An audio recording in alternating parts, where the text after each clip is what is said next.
ಮೊದಲನೇದಾಗಿ ಹೊಸ ವರ್ಷ ಶುಭಾಶಯ. ಸೊ ನೀವು ಹೊಸ ವರ್ಷದ 2ನೇ ದಿನ ಸಿನಿಮಾ ಕೆಲಸ ಶುರು ಮಾಡಿದ್ರಿ. ರಾಮರಸ ಯಾವ ಹಂತದಲ್ಲಿದೆ ಡಬ್ಬಿಂಗ್ ಪ್ರೊಸೆಸ್? ಸೊ ಮೊದಲನೇದಾಗಿ ಎಲ್ಲ ಮೀಡಿಯಾ ಬಾಂಧವರಿಗೆ ಕನ್ನಡ ಜನತೆಗೆ ಹೊಸ ವರ್ಷದ ಶುಭಾಶಯಗಳು. ನಮ್ಮ ಇಡೀ ತಂಡದಿಂದ, ರಾಮರಸ ತಂಡದಿಂದ ಹೊಸ ವರ್ಷದ ಶುಭಾಶಯಗಳು. ಮತ್ತು ಹೊಸ ವರ್ಷ ಒಂದು ಒಳ್ಳೆ ನೋಟಿಂದ ಸ್ಟಾರ್ಟ್ ಮಾಡೋಣ ಅಂತ ಒಂದು 2ನೇ ತಾರೀಕಿಂದನೇ ಡಬ್ಬಿಂಗ್ ಇಟ್ಕೊಂಡಿದ್ದೀವಿ.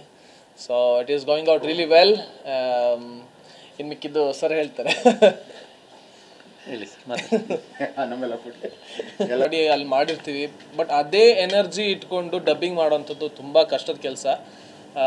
ಅದನ್ನು ನಾನು ಮಾಡ್ತಾ ಇದ್ದೀನಿ ಅಂತ ಹೇಳೋದಕ್ಕಿಂತ ಹೆಚ್ಚಾಗಿ ನನ್ನ ಕೈಯಲ್ಲಿ ಮಾಡಿಸ್ತಾ ಇದ್ದಾರೆ editor sir and Giri sir. So ಇನ್ನೊಂದು ನನ್ನ ಗುರು ಸರ್ ನಾನು ಥ್ಯಾಂಕ್ಸ್ ಹೇಳಲೇಬೇಕು. ಯಾಕಂತಂದರೆ ಕಮರ್ಷಿಯಲಿ ಒಂದು ಹೀರೋ ಆಗಿ ನನಗೆ ರೀಇಂಟ್ರೊಡ್ಯೂಸ್ ಆಗೋದಕ್ಕೆ ಇದೊಂದು ಉತ್ತಮವಾದ ಅವಕಾಶ. ಅಂದರೆ ಅವರು ಧೈರ್ಯ ಮಾಡಿ ನನ್ನ ಮೇಲೆ ಇಲ್ಲ ನೀವು ಮಾಡಿ, ನಾವು ಮಾಡ್ತೀವಿ ಅಂತ ಅಂದ್ಬಿಟ್ಟು ಇನಿಷಿಯಲಿ ಏನು ಪ್ಲ್ಯಾನ್ ಮಾಡಿದ್ವಿ ಅದಕ್ಕಿಂತ ಹೆಚ್ಚಾಗಿ ಸಿನಿಮಾಗೆ ಅವರು ಫೀಡ್ ಮಾಡ್ತಾ ಇದ್ದಾರೆ. So thank you so much Guru ಸರ್ಗೆ. ಆ್ಯಂಡ್ ಈ ಒಂದು ಪ್ರತಿ ಒಂದು ಹಂತದಲ್ಲೂ ಈ ರೀತಿ ಒಂದು ಮೀಡಿಯಾ ಮುಂದೆ ಬಂದು ಮಾತಾಡ್ತಿರೋ ಉದ್ದೇಶ ಏನಂತಂದರೆ, ನಾವು ಮಾಡ್ತಿರೋ ಒಂದು ಸಿನಿಮಾ ವಿಷಯ ಹೆಚ್ಚು ಜನಗಳಿಗೆ ರೀಚ್ ಆಗಬೇಕು ಅನ್ನೋದು. ಸೊ ಮಾಧ್ಯಮ ಮಿತ್ರರಿಗೆ ಒಂದು ಕಳಕಳಿಯ ಮನವಿ ಏನಂತಂದರೆ, ಪ್ಲೀಸ್ ಆದಷ್ಟು ಹೆಚ್ಚು ಜನರಿಗೆ ರೀಚ್ ಮಾಡುವಂಥ, ನಿಮ್ಮ ಮೂಲಕ ರೀಚ್ ಆಗುವಂಥ ಒಂದು ಅವಕಾಶ ನಮ್ಗೆ ಮಾಡಿಕೊಡಿ. ರಾಮರಸ ಬಹಳ ಬೇಗ ಸಿನಿಮಾದ ಪ್ರತಿಯೊಂದು ಅಪ್ಡೇಟ್ಸ್ ಕೂಡ ಕೊಡ್ತೀವಿ. ನನಗೆ ಹಿರಿಯ ಕಲಾವಿದರ ಜೊತೆ ಕೆಲಸ ಮಾಡಿದ್ದ ಹೆಮ್ಮೆ ಇದೆ ಈ ಸಿನಿಮಾದಲ್ಲಿ. ಅದನ್ನು ಈಗಲೇ ಹೇಳೋ ಹಾಗಿಲ್ಲ. ಇನ್ನೂ ಸುಮಾರಷ್ಟು ಮಾತಾಡೋದಿದೆ. ಸದ್ಯಕ್ಕೆ ಡಬ್ಬಿಂಗ್ ಬಗ್ಗೆ ಮಾತ್ರ ಹೇಳ್ಬೋದು. ಸೊ ಡಬ್ಬಿಂಗ್ ಸ್ಟಾರ್ಟ್ ಆಗಿದೆ, ಇನ್ನು ಸ್ವಲ್ಪ ದಿನದಲ್ಲಿ ಮುಗಿಯುತ್ತೆ. This is the update. ಒಂದು ವಿಷಯ ಏನಂದರೆ, ತುಂಬ ಒಂದು ಒಳ್ಳೆಯ ವಿಷಯ ಏನಂತಂದರೆ, ರೇಣು ಸ್ಟುಡಿಯೋ ಮೋಸ್ಟ್ಲಿ ನಾನು ಮಾಡ್ತಾ ಇರೋ 5ನೇ ಸಿನಿಮಾ ಡಬ್ಬಿಂಗ್ ಇದು. ಇದ್ರದ್ದು ಇಂಜಿನಿಯರ್ ಬಂದ್ಬಿಟ್ಟು ಸುರೇಶ್ ಅಂತ. ಅವರು actually mother tongue is Tamilian. Actually ಅವರು ಸುರೇಶ್ ಅನ್ನೋರು ಮದರ್ ಟಂಗ್ ತಮಿಳಿಯನ್ ಅವರು. ಸುಮಾರು ನಾನೊಂದು ರುದ್ರತಾಂಡವದಿಂದ ನಾನು ಇಲ್ಲಿ ಕೆಲಸ ಮಾಡೋಕ್ಕೆ ಶುರು ಮಾಡಿದ್ದೀನಿ.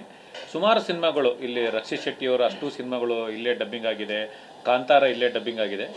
ಒಬ್ಬ ತಮಿಳಿಯನ್ನ ಎಷ್ಟು ಕನ್ನಡ ಪರ್ಫೆಕ್ಟ್ ಕಲಿತು ಅವರು ಇವತ್ತು ಕನ್ನಡ ಇಂಜಿನಿಯರ್ ಆಗಿದ್ದಾರೆ ಅಂತಂದರೆ, ಪ್ರತಿ ಡೈರೆಕ್ಟ್ರ್ ಎಷ್ಟು ಒಂದು ಸಿನಿಮಾನ ಎಷ್ಟು ಕಾಳಜಿಯಿಂದ ಸ್ಕ್ರಿಪ್ಟನ್ನ ಬರೆದು ಡೈಲಾಗ್ನ ಬರೆದು ಸಿನಿಮಾನ ತೊಗೊಂಡು ಬಂದಿರ್ತಾರೋ, ಅಷ್ಟೇ ಕೇರ್ಫುಲ್ಲಾಗಿ ಒಂದು ಡಬ್ಬಿಂಗ್ ಹಂತದಲ್ಲೂ ಅವರು ಕನ್ನಡ ಡೈಲಾಗ್ಗಳನ್ನು ಮತ್ತು ಆ ಏರಿಳಿತಗಳನ್ನು ತುಂಬ ಪರ್ಫೆಕ್ಟಾಗಿ ಮಾಡೋ ಇಂಜಿನಿಯರು. ನನಗೆ ತುಂಬ ಖುಷಿಯಾಗೋದೇನೆಂದರೆ, ಬೇರೆ ಭಾಷೆಯವರು ಆಗಿದ್ರೂ ಕನ್ನಡ ಕಲಿತು ಕನ್ನಡದ ಮೇಲೆ ಇಷ್ಟೊಂದು ಹಿಡಿತ ಇಟ್ಕೊಂಡು ಡಬ್ಬಿಂಗ್ ಇಂಜಿನಿಯರಿಂಗ್ ಕೆಲಸ ಮಾಡ್ತಾ ಇದ್ದಾರೆ ರೇಣು ಸ್ಟುಡಿಯೋ. ಹೆಚ್ಚು ಕನ್ನಡ ಸಿನಿಮಾಗಳು ಇವ್ರಿಗೂ ಬರುವಂತಾಗಲಿ ಈ ಮೂಲಕ ಅಂತ ಕೇಳ್ಕೊಳ್ತೀನಿ. Thank you. 100% ಸರ್. ಇಂಪಾರ್ಟೆನ್ಸ್ ಅಂತೂ ಇದ್ದೆ. ಹೀರೋ ಅಂದಮೇಲೆ ಇಂಪಾರ್ಟೆನ್ಸ್ ಕತೆ ನಡೆಯೋದೇ. ತುಂಬಾ ಬಿಗ್ ಅಪ್ಡೇಟ್ಸ್ ಕೊಡ್ತಾರೆ ಅಂತ ಹೇಳಿದ್ರ, ಆಫ್ ದ ರೆಕಾರ್ಡ್ ಮಾತಾಡ್ತಾ ಇದ್ವಿ. ಹಾಗಾಗಿ ಎಷ್ಟು ಚೇಂಜಸ್ ಆಗಿದೆ, ಏನೇನು ಚಾಲೆಂಜ್? ಅಲ್ಲ, ಚೇಂಜಸ್ ಅಂತ ಏನೂ ಆಗಿಲ್ಲ. ಅಂದರೆ ಪಾತ್ರಗಳು ಅದದೇ ಇದೆ, ಆದರೆ ಅದಕ್ಕೆ ದೊಡ್ಡವರನ್ನ ತಂದು ಹಾಕುವಂಥದ್ದು. ಯಾಕಂತಂದರೆ ನಮ್ಮದು ಅಂದರೆ ಆ ಸಿನಿಮಾಗೆ ಅದು ರಿಕ್ವೈರ್ಮೆಂಟ್ ಬಂತು. ಆ್ಯಂಡ್ ಕ್ರಿಯೇಟಿವ್ ಡಿಸಿಷನ್ಗಳು ಏನಿದೆ ಅದನ್ನು ಗುರು ಸರ್ ತೊಗೊಂಡ್ರು. ಆ್ಯಂಡ್ ಸಿನಿಮಾ ಮೇಲೆ ಅವ್ರಿಗೆ ಕೆಲಸ ಮಾಡ್ತಾ ಕಾನ್ಫಿಡೆನ್ಸ್ ಬರ್ತಾ ಹೋಯಿತು. ನಾನು ಇದಕ್ಕೆ ಹಾಕಿದ್ರೆ ನಾನು ಡೆಫಿನೆಟ್ಲಿ ಮಾಡ್ಬೋದು ಅಂತ.